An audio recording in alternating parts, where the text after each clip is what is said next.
This story is titled, My Wife Was Shocked When I Invited Her Lover's Wife to a Backyard Party. My revenge was brutal.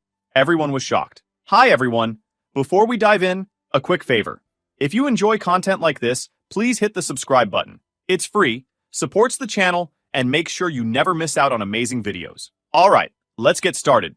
What's up, everyone? So, I thought I had my life all figured out. You know, married for 5 years to Harper, the love of my life, or so I thought. We were the couple everyone admired. Every holiday card was a Pinterest-worthy masterpiece. We'd argue over who got the bigger slice of pie at Thanksgiving and laugh about it later. Pretty normal stuff, but apparently I missed the memo about how happily ever after isn't in the cards when your wife is sneaking around with some dude named Travis. Let me paint the picture. It's a Saturday morning, a perfect fall day, the kind where the leaves crunch just right under your boots, and the air smells like fresh-cut grass. I'd just finished mowing the lawn and came inside, feeling accomplished. Harper's on the couch, laughing at her phone like she just found the funniest meme ever. At first, I didn't think much of it. Harper's always been chatty and glued to her phone, but then I noticed something different. She's not sharing the meme with me. Normally, she'd shove the phone in my face like, "Babe, you gotta see this." Not this time. Instead, I get the silent treatment while she's giggling like a teenager. Whatever, I brush it off. Relationships are all about trust, right? But then, little things start adding up, like how her phone is suddenly glued to her side. She's taking it to the bathroom like it's a lifeline. Then there are these mysterious late nights at work. Lots of them. I didn't even question it at first because, hey, Harper's in marketing, and sometimes campaigns need extra hours. But now I'm wondering, were those big projects actually PowerPoint presentations, or were they just code for that dude? Sure, here's the longer version. And it wasn't just the phone. There was this shift in Harper. At first it was subtle, almost like the kind of change you wouldn't notice unless you were paying close attention. But I was paying attention. She'd laugh at my jokes, but it felt hollow, like she was going through the motions. You know when someone smiles, but it doesn't quite reach their eyes? That was her. The warmth, the spark. It was fading. I chalked it up to stress or work or anything but what it really was. Like an idiot, I told myself I was overthinking it. Maybe she was just tired. Maybe I was imagining things. But those little changes started adding up. Harper, who used to toss her phone on the couch or leave it charging anywhere, now had it glued to her hand. She'd always been pretty open about everything. Texts, emails, even her weird Pinterest boards. But now it was like Fort Knox. The phone was either in her pocket, face down, or locked away. She started being vague about her schedule too. Meetings ran longer, late-night work sessions became more frequent, and her stories didn't always add up. I'd ask her about her day, and the answers were clipped, rushed, like she just wanted me to stop asking. And then came the day, the one where everything changed. It was a Saturday afternoon. Harper had gone upstairs to shower, and her phone was charging on the kitchen counter. I don't know why, but seeing it sitting there felt weird, like it didn't belong. I stood there, staring at it. Should I? Shouldn't I? I mean, snooping isn't exactly the hallmark of a healthy relationship, but when the person you trust starts acting shady, that trust starts to crack. And once it cracks, all you want is to patch it up, or at least figure out where it's leaking. So, yeah, I grabbed the phone. My hands were shaking as I picked it up. I told myself I wasn't doing anything wrong. I just needed peace of mind, right? Just a quick check to prove to myself I was being paranoid. A small peek, no harm done. Big mistake. The first thing I see is a text thread with someone named Travis. Travis? I didn't know a Travis. I clicked on it, and there they were. Messages I never should have seen. They weren't just casual. They were flirty, playful, intimate, inside jokes I didn't get, references to things I knew nothing about. And then I read, "Last night was amazing. Can't wait to see you again." Last night? Amazing? My head was spinning. I scrolled up and it got worse. Photos. Selfies of the two of them in what was very obviously a hotel room. Her head on his shoulder. His arm around her waist. Both of them grinning like they are married. Like I didn't exist. I felt absolutely disgusted. Harper wasn't just working late. She wasn't tired or stressed or distant because of life. She was distant because she was busy. Busy sneaking around behind my back with Travis. I froze. My hands were still gripping the phone, but I couldn't move. My brain just stopped. You know how people say time slows down in moments like this? It's true. Those 10 seconds felt like 10 minutes. My entire world shifted and everything started making sense in the worst possible way. And then I heard the water upstairs shutting off. I slammed the phone back down on the counter, trying to make it look untouched. My heart was pounding so hard I thought she might hear it from the bathroom. I couldn't let her see me like this. I couldn't let her know I knew. So I did the only thing I could think of. I walked back to the living room and sat down in my chair, trying to look as casual as possible, like nothing had happened, like my entire world hadn't just imploded. I grabbed the remote and stared at the TV, not even registering what was on. She walked into the room and gave me a quick smile before heading towards the kitchen. And I just sat there, pretending everything was fine. But inside, I was unraveling. I didn't confront her that day. No way. I wasn't about to storm and demanding answers. That's not my style. Plus, I already knew how that conversation would go. She'd deny it. She'd gaslight me. She'd twist it until I was the one apologizing. I needed more than just a gut feeling. I needed to play this smart. That night, I barely slept. Harper was next to me. I kept replaying the last few months. Every late night, every awkward excuse, every weird moment where she seemed distracted. It all made sense now. I wasn't even angry yet. That part came later. At that moment, I just felt stupid. Like, how did I miss this? How long had she been pulling this off? And who the hell was Travis, really? The next morning, I woke up early, determined to figure this out. While Harper was still asleep, I got out my laptop and went full FBI mode. It didn't take long to find him. A quick scroll through Harper's Instagram and some tagged photos from her work events confirmed it. Travis was one of her co-workers, of course. But Travis wasn't just some random dude. He was married to a woman named Sierra, and they had 2 kids. That little detail added a whole new level of betrayal. It wasn't just my life Harper was blowing up. It was Sierra's too. And those poor kids? They didn't deserve this. I sat there staring at Travis's grinning family photos on Facebook, wondering how many lies he'd told to keep up this double life. Did Sierra have any idea? Was she sitting at home, baking cookies for PTA meetings, while her husband was out here playing house with my wife? I thought about reaching out to Sierra right then and there, but something told me to hold off. If I was going to blow this thing wide open, I needed to do it right. I wasn't about to let Harper or Travis weasel their way out of this. That day, I decided I wasn't just going to sit back and let this betrayal crush me. I wasn't going to play the heartbroken victim while Harper and Travis got away with their little affair. No, I was going to make them regret it. I just needed a plan. And trust me, I wasn't going to wing it. This wasn't the kind of thing you go into half prepared, especially when you're up against 2 people who've been scheming behind your back for months. Harper and Travis had the upper hand for a while, but that was about to change. I was done being the clueless husband after the shook settled. I needed to take action, a big one, but I realized that I couldn't do this alone, not entirely at least. Sierra, Travis's wife, was a crucial piece of this puzzle. If I wanted to confront Harper and Travis without giving them the chance to lie their way out, Sierra needed to be in the loop. But how do you casually reach out to someone and tell them their spouse has been cheating? I couldn't exactly send her a text saying, "Hey, I think your husband is sleeping with my wife. Thoughts?" So, I kid you not, I got creative. I figured a neutral setting would be best. Something non-threatening, something neighborly. That's when the idea of a backyard barbecue popped into my head. We'd hosted plenty of them before, and Harper loved them. She'd help me plan, invite her coworkers, including Travis, and have no idea that she was walking right into her own downfall. Sounded perfect. I didn't waste time. The very next morning, I sent Sierra a Facebook message. It was polite, maybe even a little too friendly. I introduced myself as Harper's husband and mentioned that we were throwing a casual barbecue for some neighbors and work friends. I made sure to name drop a few of Harper's co-workers so it didn't seem weird. Then I added, "We'd love for you and Travis to join us. It'll be great to get to know some new faces." To my surprise, Sierra replied within an hour. She thanked me for the invite, said she'd check with Travis, and even mentioned how nice it was to meet someone making an effort to build community. Ouch. The irony of her words hit me like a truck. Meanwhile, Harper was completely clueless.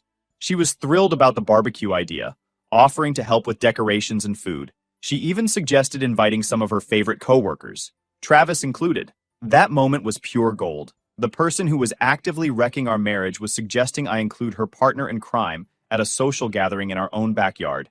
You can't make this stuff up.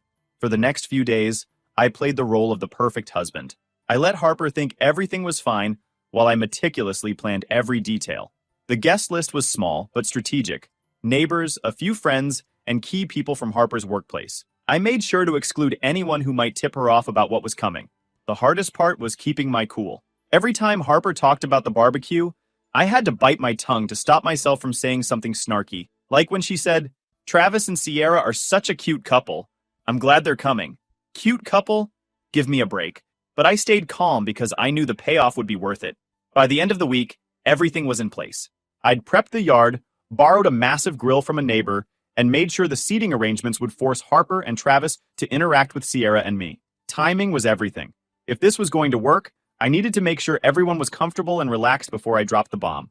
The day before the barbecue, Sierra messaged me again to confirm they'd be coming. She even asked if there was anything she could bring, which almost made me feel bad for her. She was so nice, so unsuspecting. I hated that she was going to find out about Travis's betrayal in such a public way, but I couldn't think of a better option. I needed her there, and I needed her to see the truth with her own eyes. That night, Harper and I sat on the couch planning the menu. She suggested burgers, hot dogs, and a couple of side dishes. It was like any other night, except for the fact that I was silently seething every time she smiled. How could she sit there, acting like everything was normal when she was sneaking around behind my back? The next morning, I woke up early, double-checking everything. The yard looked great. String lights overhead, tables set up with simple centerpieces, and a cooler full of drinks. It was the perfect suburban setup. Harper even commented on how nice and cozy everything looked, if only she knew what was coming. As the guests started arriving, I shifted into host mode. I greeted everyone with a smile and made small talk about the weather and football. Harper floated around the yard, laughing and chatting like the life of the party, but I could see the cracks. Every time I mentioned Travis's name, her smile faltered just a little, and then they showed up. Sierra and Travis walked in together, holding hands and looking every bit the happy couple. I caught Harper stealing a glance at Travis as he walked in from across the yard. Her eyes lingered just a moment too long before darting away. I swear she looked like she was trying to telepathically send him a message. Stay cool. Stay cool, my ass.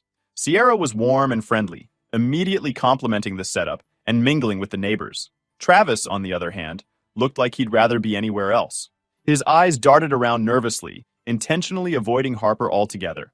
I welcomed them both with a grin, shaking Travis's hand firmly and giving Sierra a warm nod. Harper was mid-conversation with one of our neighbors when she spotted them. Her face froze for the briefest moment before she plastered on her best fake smile and waved. Travis! Sierra!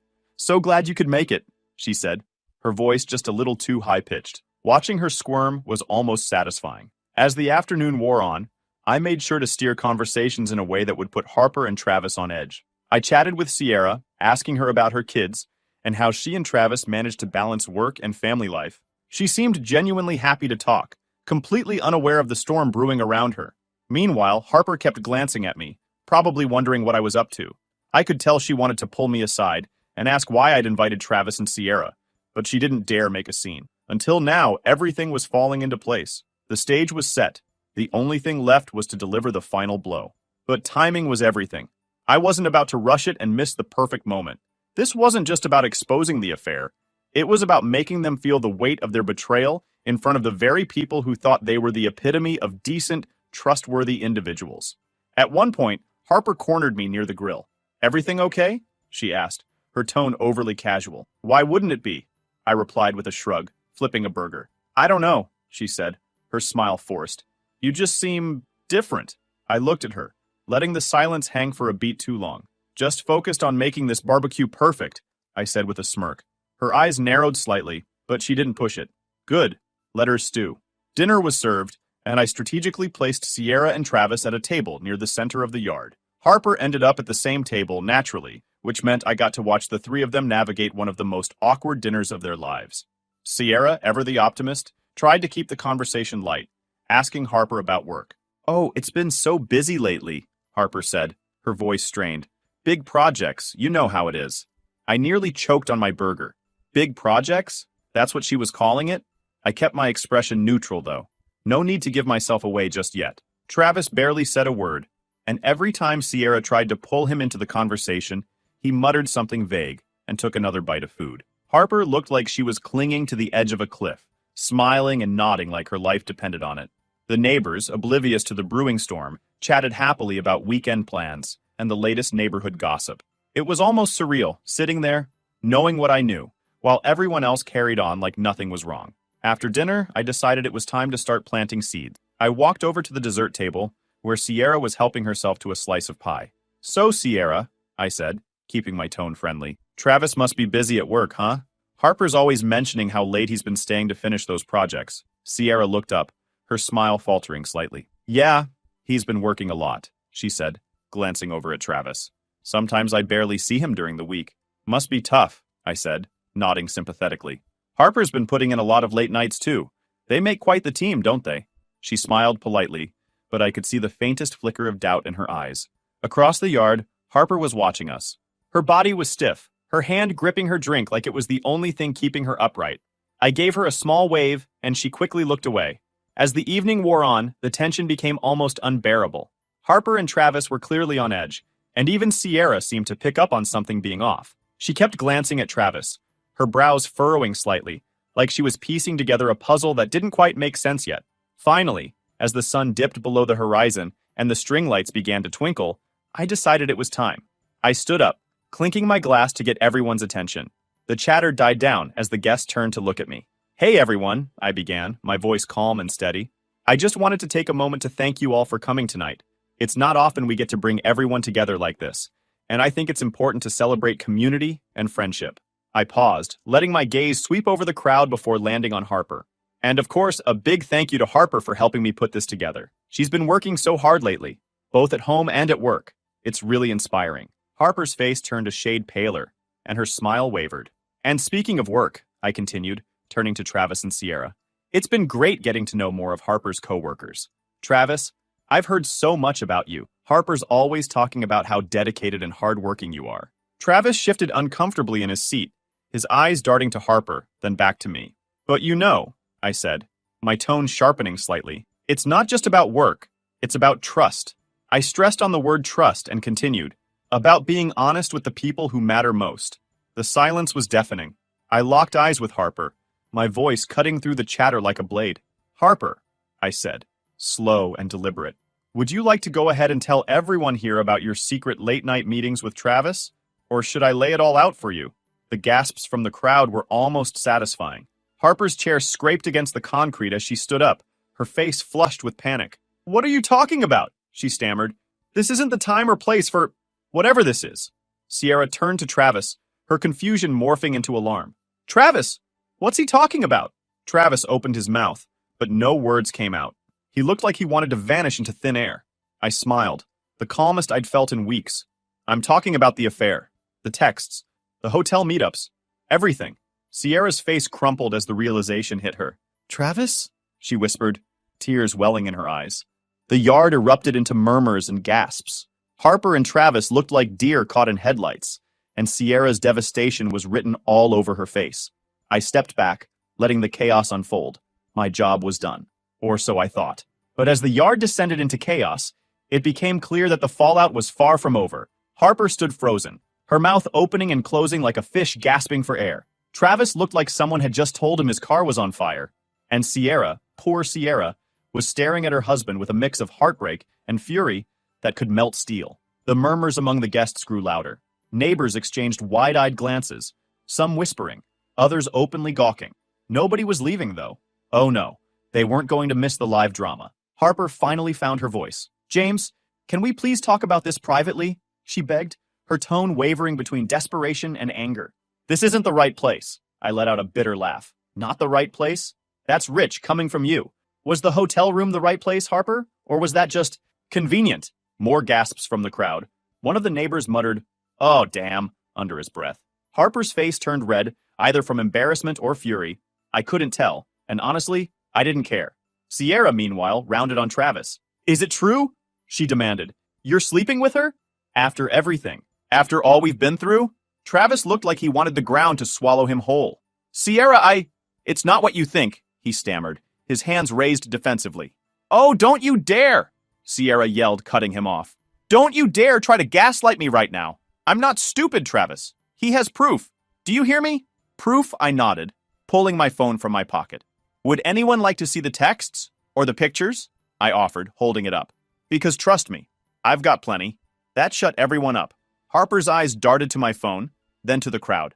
"James, please," she said, her voice trembling. "Don't do this. We can fix this. I can fix this." I scoffed, my voice cold and sharp. "You didn't just break our marriage. You destroyed it. You crossed every line and left nothing behind to salvage." The crowd's attention shifted back to Sierra and Travis as Sierra's anger boiled over. "You're disgusting," she spat at him, her voice shaking. "I trusted you. I built a life with you. You have kids? And this is what you do?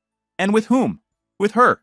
She gestured toward Harper disgustingly like she's a piece of trash, who flinched like she'd been slapped. Travis reached for Sierra's arm, but she yanked it away. "Don't touch me," she hissed. "Don't you dare touch me!" Harper, desperate to shift the blame, turned to me. "James, you don't understand," she said, tears streaming down her face. "I was lonely. You've been so distant lately. I made a mistake, okay? A horrible mistake. But you have to take some responsibility for this." "Responsibility?" I shot back, incredulous. "You think this is my fault? That's a hell of a stretch, Harper, even for you." "You stopped caring," she continued, her voice rising. "You barely looked at me anymore. What was I supposed to do?" "Not cheat, for starters," I snapped. That would have been nice. The neighbors, who had been murmuring quietly, now seemed to divide into two camps. Those who were horrified by the spectacle and those who were clearly loving every second of it. One woman whispered something to her husband, who nodded grimly. Another couple exchanged awkward glances before quietly slipping out the gate. But most of them stayed, too curious or too entertained, to leave. Sierra turned her attention back to me, shaking.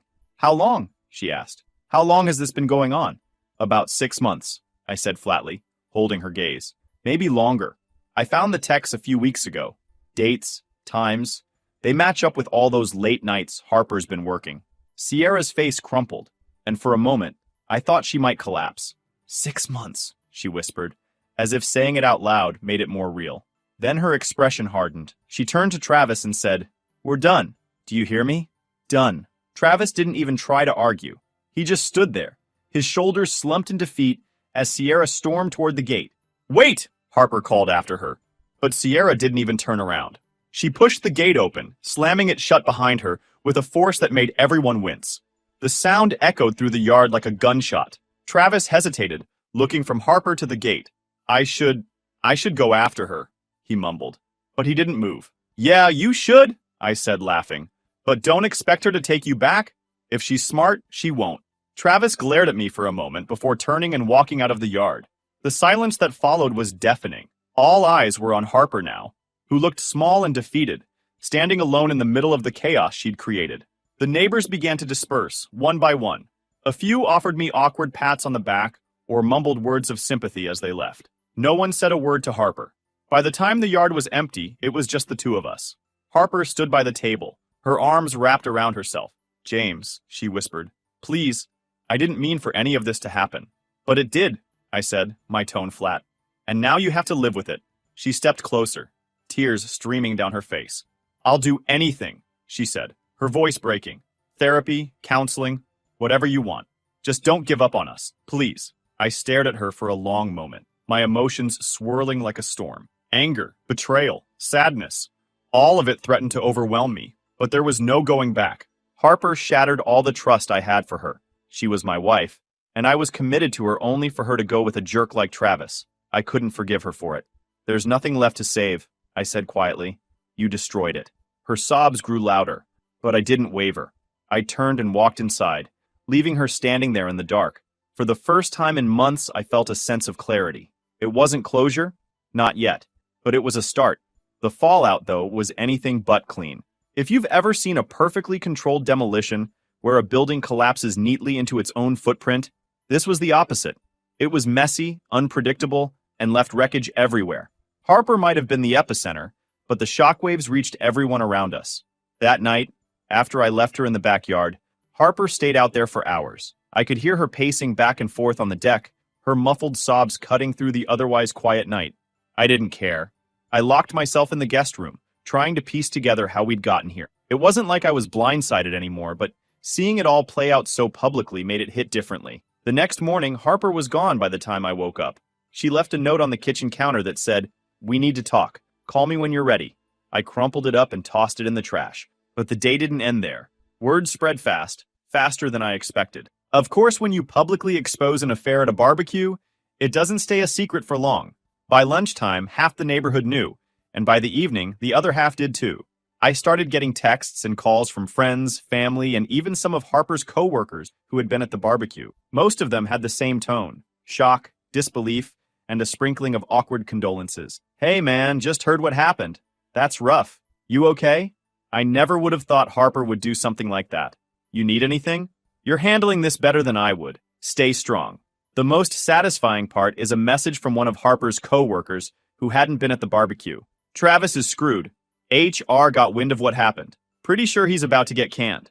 Good. As for Harper, she didn't come back that day. Or the next.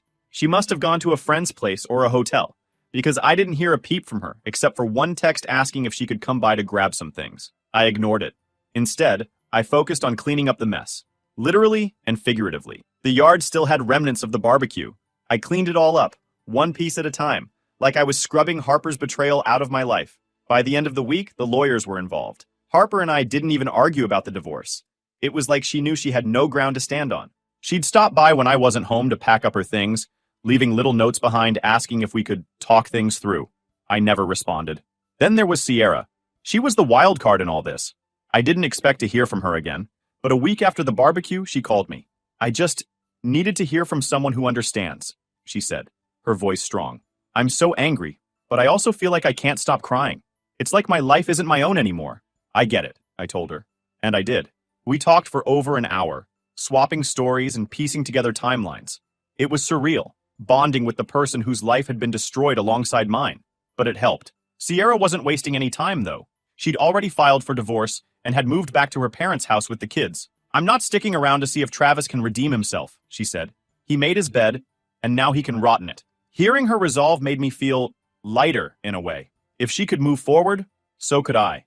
But it didn't stop with Harper and Travis. Our mutual friends started taking sides, which was somehow both expected and incredibly frustrating. Some people reached out to me, apologizing for Harper's behavior and offering their support. Others, though, clearly felt torn. She made a mistake, one mutual friend told me, as if 6 months of sneaking around was a mistake and not a calculated series of choices. Don't you think you should at least hear her out? No, I said flatly. I don't. That seemed to be the end of that friendship. Harper's reputation took a nosedive, too. She tried to spin the story in her favor, claiming I was distant and emotionally unavailable, but it didn't stick. People knew me well enough to see through the lies. Besides, the evidence was too damning to ignore. Texts, photos, hotel receipts. She didn't stand a chance. One of the neighbors even confronted me at the mailbox a couple of weeks later. James, I had no idea she was like that, he said, shaking his head. My wife's been telling me to stop hanging out with Travis at the gym. She says his kind of energy is contagious.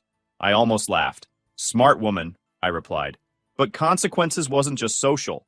It honestly touched my professional life too. At first, the stress threatened to creep in, but instead of letting it pull me under, I used it as fuel. My focus sharpened like never before. I poured my energy into my work, not to prove anything to Harper, but to prove to myself that I wasn't going to let her mess derail me. When my boss pulled me aside, it wasn't to call out slipping performance. It was to commend me for stepping up. I'd been gunning for a new opportunity anyway, so I started quietly putting out feelers, not because I had to, but because I wanted to. By the time interviews rolled in, I was already moving on to bigger and better things. While Harper was busy trying to spin her version of events, I was leveling up.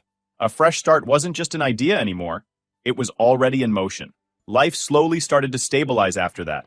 The house felt emptier without Harper's stuff, but it also felt better, cleaner, like I could finally breathe without her lies suffocating me. I started focusing on myself. Sierra and I stayed in touch, mostly through texts and the occasional phone call. We didn't lean on each other too much. It was more like we were checking in, making sure the other person was still standing. She even sent me a photo of her kids playing in the backyard of her parents' house. They're going to be okay, she wrote. And so am I. I was happy for her. As for Harper, she faded into the background. I'd hear bits and pieces through mutual friends, how she was living in a tiny apartment across town, how she was trying to rebuild her life, whatever that meant. She reached out a couple more times, asking if we could talk, but I never replied. The last I heard, Travis had lost his job. Sierra told me he tried to get her to take him back, but she slammed that door shut. Good for her. By the time the divorce was finalized, I felt like a new person. Turns out divorce is not a so bad idea. The bitterness was still there, but it wasn't consuming me anymore. It was just a reminder. A scar to remind me to pay attention next time. One night, I sat out on the back porch, looking at the yard where everything had gone down. The string lights were still there, though I hadn't turned them on since the barbecue. It felt like a lifetime ago. I didn't feel triumphant or vindicated. Just free. Free from the lies, the betrayal, and the weight of trying to fix something that was never going to be whole again. The fallout had been brutal, but in a strange way, it was exactly what I needed to start over. And yeah, that's my story. If you think I overreacted, I respect your opinion. But it only meant reclaiming my right of being cheated on like any respectable man would. The only difference is that I did it in my style.